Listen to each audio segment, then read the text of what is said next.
Assalamualaikum warahmatullahi wabarakatuh. Nyo salim don tuju kepada pimpinan GAM.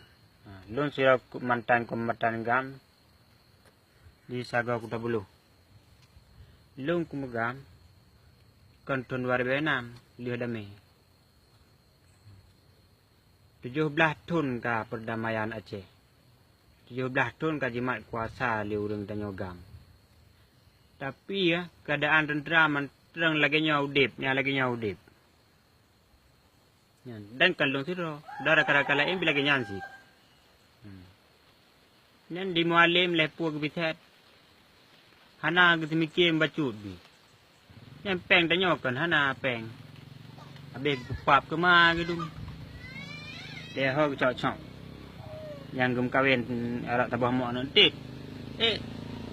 Wak kamu baca dalam mikir kata lemak boh dulu. 17 tahun kah ada tabali. Hotel bengih wak kamu nanti pegah tu salah kamu, pegah tu kamu nyo, pegah kamu aja, pegah kamu buat pemerintah. Pada pemimpin lagi pukul man.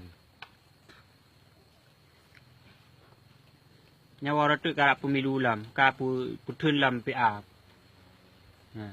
Putun lam peti.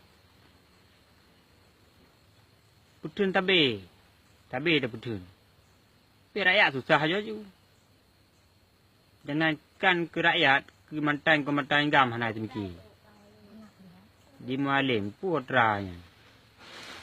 Hana matan kabutan wak ron. Tentara-tentera. Kiban udip kiban kau udip. Bek ni pelemah bodron mantau ni pelemah. Nanti mikir bacu.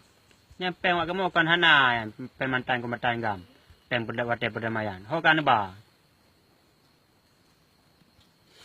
Lihat wak kamu aja mau belah pinang-pinang je mau pegang rumah bro ambil. Ya nanti mikir ke diwali nanggro pi. Malik Marmun. Pu ke pitet. Pu wali-wali drog ya let ma ke. Yang lagi nya wali. Ya tu mikir kedro mentang. Habis peng negara mentang, habis peng rakyat mentang. Ya pak mah ke dia juga dia lagi.